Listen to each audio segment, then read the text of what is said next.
mayam pumnamakpu YouTube channel Young Minds na taramna okchari. Ngasi mayam da ligadawriba wari asigi maming Ningthougi Machanupa Ahum. Wari asi haujaraglage. Thaina mamangayda laibak amagi Ningthou amagi apikpa Machanupa Ahum lairami. Machanupa Ahum du kananasu takpi tambiba ngamlamde. Maduna maram oiraga Ningthou amadi Maharani anidu thawai yamna warami. Nongmadi Ningthou dugi manakta jadugar ama laglami. Jadugar aduna Ningthou du da haraglami.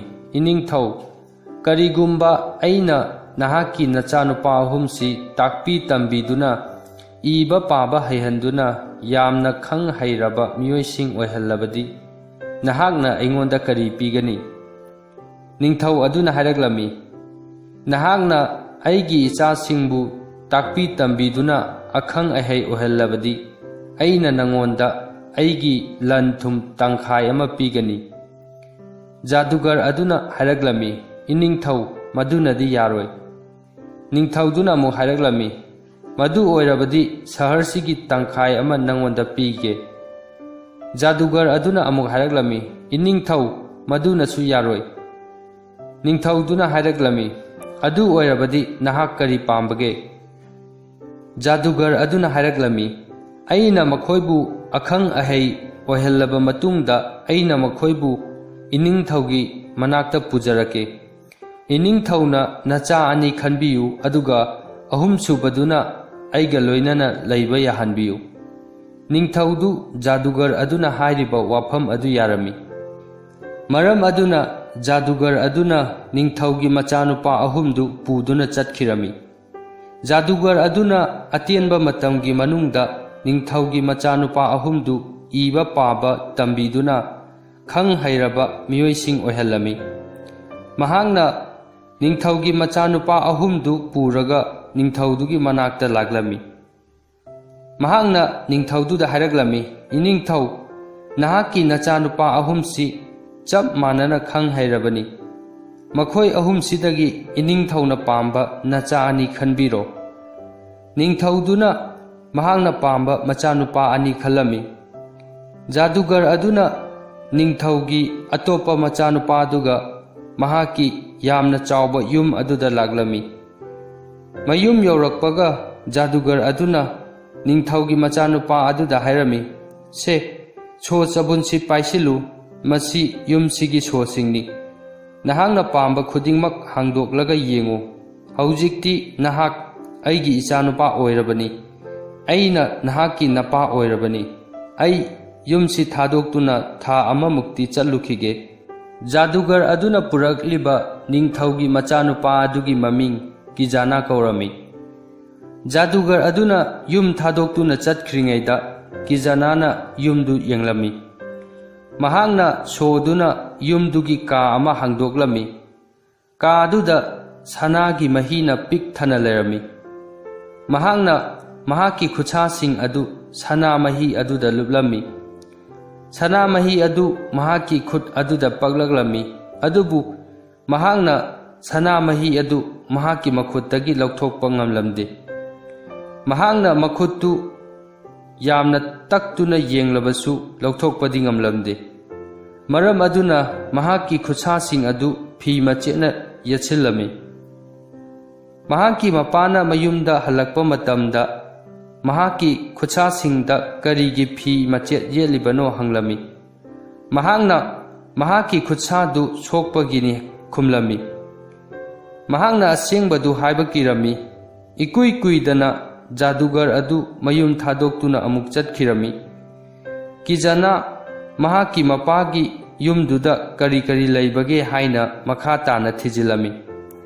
Mahangna ahanba ka ama thong hangdoktuna yengba matamda ka aduda hamengi sarusingna pik thanna leiramba thengnarami. Ani suba ka adana yawgi sarusing leirami. Ahum suba ka adana sangi saru. Mari suba ka adana gadagi saru. Manga suba ka adana sagol singi saru. Taruk suba ka adana migi tumba leirami. Aduga ꯇꯔꯦꯠ ꯁꯨꯕ ꯀꯥꯗꯅ ꯑꯍꯤꯡꯕ ꯁꯒꯣꯜ ꯑꯃ ꯂꯩꯔꯝꯃꯤ꯫ ꯁꯒꯣꯜ ꯑꯗꯨꯅ ꯍꯥꯏꯔꯛꯂꯝꯃꯤ, "ꯃꯔꯨꯞ, ꯅꯍꯥꯛ ꯀꯗꯥꯏꯗꯒꯤ ꯂꯥꯛꯄꯅꯣ? ꯅꯍꯥꯛ ꯑꯗꯥꯝꯒꯤ ꯃꯆꯥꯅꯨꯄꯥꯔꯥ?" ꯀꯤꯖꯅꯥꯅ ꯈꯨꯝꯂꯛꯂꯝꯃꯤ, "ꯅꯠꯇꯦ, ꯃꯁꯤ ꯑꯩꯒꯤ ꯏꯄꯥꯒꯤ ꯌꯨꯝꯅꯤ."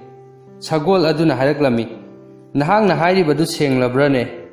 ꯑꯗꯨ ꯑꯣꯏꯔꯕꯗꯤ ꯅꯍꯥꯛꯇꯤ ꯑꯐꯕ ꯃꯄꯥ ꯑꯃ ꯐꯪꯂꯦꯅꯦ꯫ ꯅꯍꯥꯛꯀꯤ ꯅꯄꯥꯁꯤ ꯃꯍꯥꯛꯅ ꯊꯦꯡꯅꯕ ꯃꯤ, ꯒꯙꯥ, ꯁꯒꯣꯜ, ꯁꯟ, ꯍꯥꯃꯦꯡ ꯑꯁꯤꯅꯆꯤꯡꯕꯁꯤ ꯆꯥꯏ ꯍꯥꯏꯕꯁꯤ ꯅꯍꯥꯛ ꯈꯪꯕ꯭ꯔꯥ? ꯅꯪ ꯑꯃꯗꯤ ꯑꯩ ꯈꯛꯇꯅꯤ ꯃꯐꯝ ꯑꯁꯤꯗ ꯍꯤꯡꯅ ꯂꯩꯔꯤꯕꯁꯤ." ꯃꯗꯨ ꯇꯥꯕꯗ ꯀꯤꯖꯅꯥ ꯖꯥꯗꯨꯒꯔ ꯑꯗꯨꯕꯨ ꯀꯤꯔꯛꯂꯝꯃꯤ꯫ ꯃꯍꯥꯛꯅ ꯁꯒꯣꯜ ꯑꯗꯨꯗ ꯍꯥꯏꯔꯛꯂꯝꯃꯤ, "ꯑꯗꯨꯗꯤ ꯑꯩꯈꯣꯏ ꯍꯧꯖꯤꯛ ꯀꯔꯤ ꯇꯧꯕ ꯇꯥꯏ?" ꯁꯒꯣꯜꯗꯨꯅ ꯍꯥꯏꯔꯛꯂꯝꯃꯤ, "ꯅꯍꯥꯛꯀꯤ ꯃꯤꯡꯗꯤ ꯀꯔꯤ ꯀꯧꯏ?" ꯀꯤꯖꯅꯥꯅ ꯃꯍꯥꯛꯀꯤ ꯃꯤꯡꯗꯨ ꯁꯒꯣꯜꯗꯨꯗ ꯍꯥꯏꯔꯝꯃꯤ꯫ ꯁꯒꯣꯜꯗꯨꯅ ꯍꯥꯏꯔꯛꯂꯝꯃꯤ, "ꯀꯤꯖꯅꯥ, ꯑꯩꯒꯤ ꯃꯤꯡ ꯐꯔꯥ ꯀꯧꯏ꯫ ꯅꯍꯥꯛ ꯑꯍꯥꯟꯕꯗ ꯑꯩꯕꯨ ꯄꯨꯜꯂꯤꯕꯁꯤ ꯍꯥꯟꯅ ꯊꯥꯗꯣꯛꯎ." ꯀꯤꯖꯅꯥꯅ ꯃꯍꯥꯛꯅ ꯍꯥꯏꯔꯤꯕꯗꯨ ꯇꯧꯔꯝꯃꯤ꯫ ꯁꯒꯣꯜ ꯑꯗꯨꯅ ꯍꯥꯏꯔꯛꯂꯝꯃꯤ, "ꯍꯧꯖꯤꯛ ꯅꯍꯥꯛꯅ ꯁꯅꯥꯃꯍꯤꯅ ꯂꯩꯔꯤꯕ ꯀꯥꯗꯨ ꯍꯥꯡꯗꯣꯛꯎ꯫ ꯑꯩꯅ ꯁꯅꯥꯁꯤꯡꯗꯨ ꯂꯣꯏꯅ ꯌꯣꯠꯁꯤꯜꯂꯒꯦ, ꯑꯗꯨꯒ ꯑꯩꯅ ꯅꯪꯕꯨ ꯃꯐꯝ ꯑꯁꯤꯗꯒꯤ ꯈꯔ ꯆꯠꯂꯒ ꯂꯩꯕ ꯑꯆꯧꯕ ꯎ ꯄꯥꯝꯕꯤ ꯑꯗꯨꯒꯤ ꯃꯈꯥꯗ ꯉꯥꯏꯔꯝꯒꯦ꯫ ꯅꯍꯥꯛꯀꯤ ꯅꯄꯥꯅ ꯌꯨꯝ ꯍꯜꯂꯛꯂꯒ ꯃꯍꯥꯛꯅ ꯁꯤꯡ ꯊꯤꯔꯨꯁꯤ ꯍꯥꯏꯔꯛꯀꯅꯤ꯫ ꯃꯗꯨꯗ ꯅꯍꯥꯛꯅ ꯅꯍꯥꯛꯇꯤ ꯁꯤꯡ ꯊꯤꯕ ꯍꯩꯇꯦ ꯍꯥꯏꯅ ꯈꯨꯝꯒꯗꯕꯅꯤ꯫ ꯃꯗꯨꯗꯒꯤ ꯃꯍꯥꯛ ꯃꯁꯥ ꯃꯊꯟꯇ ꯁꯤꯡ ꯊꯤꯕ ꯆꯠꯈꯤꯒꯅꯤ꯫ ꯃꯍꯥꯛꯅ ꯍꯜꯂꯛꯂꯒ ꯆꯐꯨ ꯑꯆꯧꯕ ꯑꯃꯒꯤ ꯃꯈꯥꯗ ꯃꯩ ꯊꯥꯅꯕ ꯍꯥꯏꯔꯛꯀꯅꯤ꯫ ꯃꯗꯨꯗ ꯅꯪꯅ ꯅꯍꯥꯛꯇꯤ ꯃꯩ ꯍꯧꯒꯠꯄ ꯍꯩꯇꯦ ꯍꯥꯏꯒꯗꯕꯅꯤ꯫ ꯃꯗꯨꯗꯒꯤ ꯃꯍꯥꯛ ꯃꯁꯥ ꯃꯊꯟꯇ ꯃꯩꯗꯨ ꯍꯧꯒꯠꯆꯈꯤꯒꯗꯕꯅꯤ꯫ ꯑꯗꯨꯗꯒꯤ ꯃꯍꯥꯛꯅ ꯗꯍꯤ ꯃꯌꯥꯝ ꯄꯨꯔꯛꯂꯒ ꯆꯐꯨꯗꯨꯗ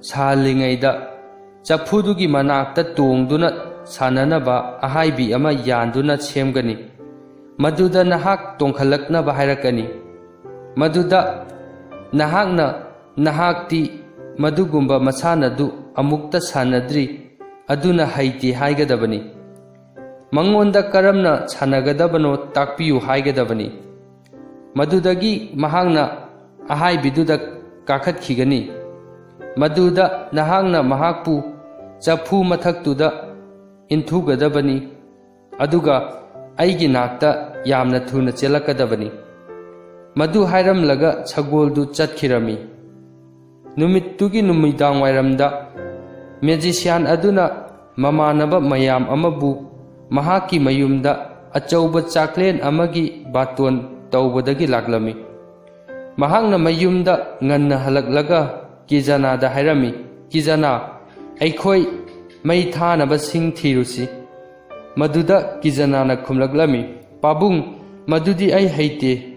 ꯃꯔꯝ ꯑꯗꯨꯅ ꯖꯥꯗꯨꯒꯔ ꯑꯗꯨ ꯁꯤꯡ ꯊꯤꯕ ꯃꯊꯟꯇ ꯆꯠꯈꯤꯔꯝꯃꯤ꯫ ꯃꯍꯥꯛꯅ ꯁꯤꯡ ꯄꯨꯗꯨꯅ ꯍꯜꯂꯛꯂꯒ ꯑꯆꯧꯕ ꯆꯐꯨ ꯑꯃ ꯌꯥꯜꯂꯝꯃꯤ, ꯑꯗꯨꯒ ꯀꯤꯖꯅꯥꯗ ꯃꯩ ꯍꯧꯒꯠꯅꯕ ꯍꯥꯏꯔꯝꯃꯤ꯫ ꯃꯗꯨꯗ ꯀꯤꯖꯅꯥꯅ ꯃꯍꯥꯛꯇꯤ ꯃꯩ ꯍꯧꯒꯠꯄꯁꯨ ꯍꯩꯇꯦ ꯍꯥꯏꯔꯝꯃꯤ꯫ ꯑꯗꯨꯗꯒꯤ ꯖꯥꯗꯨꯒꯔ ꯑꯗꯨꯅ ꯑꯆꯧꯕ ꯆꯐꯨ ꯑꯗꯨꯒꯤ ꯃꯈꯥꯗ ꯃꯩꯗꯨ ꯍꯧꯒꯠꯂꯝꯃꯤ꯫ ꯖꯥꯗꯨꯒꯔ ꯑꯗꯨꯅ ꯀꯤꯖꯅꯥꯗ ꯗꯍꯤꯁꯤꯡ ꯑꯗꯨ ꯆꯐꯨꯗꯨꯗ ꯍꯥꯞꯅꯕ ꯍꯥꯏꯔꯝꯃꯤ꯫ ꯃꯗꯨꯗ ꯀꯤꯖꯅꯥꯅ ꯃꯍꯥꯛꯇꯤ ꯁꯣꯟꯕꯅꯤꯅ ꯗꯍꯤꯗꯨ ꯆꯐꯨꯗꯨꯗ ꯊꯥꯡꯒꯠꯇꯨꯅ ꯍꯥꯞꯄ ꯉꯝꯂꯣꯏ ꯍꯥꯏꯔꯝꯃꯤ꯫ ꯖꯥꯗꯨꯒꯔ ꯑꯗꯨꯅ ꯗꯍꯤ ꯑꯗꯨ ꯆꯐꯨꯗꯨꯗ ꯍꯥꯞꯆꯤꯜꯂꯝꯃꯤ꯫ ꯃꯍꯥꯛꯅ ꯀꯤꯖꯅꯥꯗ ꯍꯥꯏꯔꯛꯂꯝꯃꯤ, "ꯀꯤꯖꯅꯥ, ꯅꯍꯥꯛꯄꯨ ꯂꯩꯕꯥꯛ ꯑꯁꯤꯒꯤ ꯃꯁꯥꯟꯅ ꯁꯥꯟꯅꯕ ꯍꯩꯕ꯭ꯔꯣ?"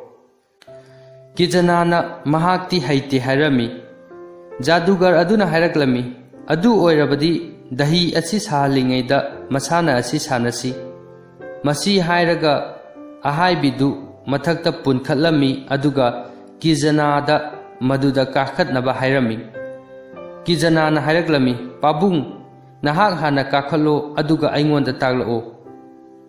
ꯖꯥꯗꯨꯒꯔ ꯑꯗꯨꯅ ꯑꯍꯥꯏꯕꯤ ꯑꯗꯨꯗ ꯀꯥꯈꯠꯄꯒ ꯀꯤꯖꯅꯥꯅ ꯃꯍꯥꯛꯄꯨ ꯑꯁꯥꯕ ꯆꯐꯨ ꯑꯗꯨꯗ ꯏꯟꯊꯔꯝꯃꯤ꯫ ꯖꯥꯗꯨꯒꯔ ꯑꯗꯨ ꯑꯁꯥꯕ ꯆꯐꯨ ꯃꯅꯨꯡꯗꯨꯗ ꯇꯥꯁꯤꯟꯗꯨꯅ ꯈꯨꯗꯛꯇ ꯁꯤꯔꯝꯃꯤ꯫ ꯑꯗꯨꯗꯒꯤ ꯀꯤꯖꯅꯥ mafam adudagi yamna thuna chenthoraglammi. Mahakna sagolna ngairamgani haiba mafam aduda chatlami. Sagol adu lambi mapanda hauriba achauba u pambi adugi makhada mahakpu ngaiduna leirami. Sagol aduna Kijanada hairaklammi. Kijana, aigi nangalda kakhalaglo. Kijana sagol aduda tongkhalami adudagi makhoi thauduna chatkirami. Asomdana jadugar adugi mamanabasing aduna jadugar adubu yumduda thirami. Makhoina koithi thibada thiba phanglamde. Makhoina jadugar adubu lakpa ngairami. Makhoi chak lamlaklami. Makhoina yum aduda chanaba thiba horaklami.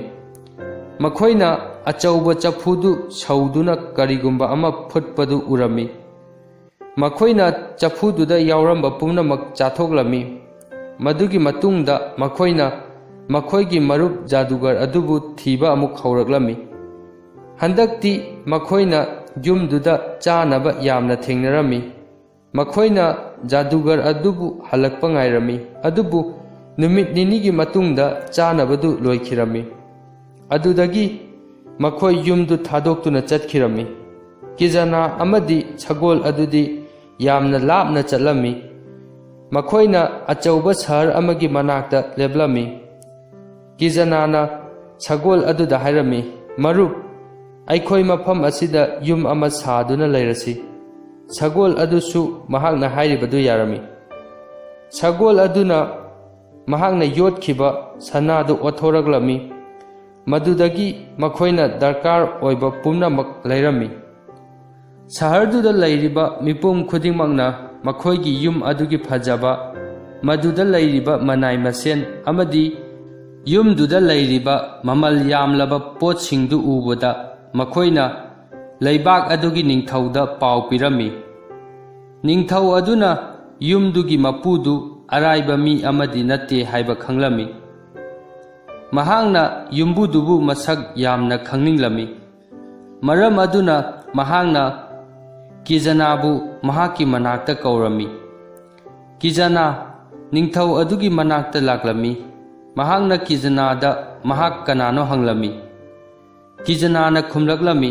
Iningthau aichu mi ataigum icham chamba mi amani. Ningthauduna hanglami. Nahakpu lam koiba miro. Kijanana khumlami. Hoi ai lam koiba mi oirami. Adubu mafam asi pambadagi mafam asida adum leire. Ningthau aduna hairaklammi.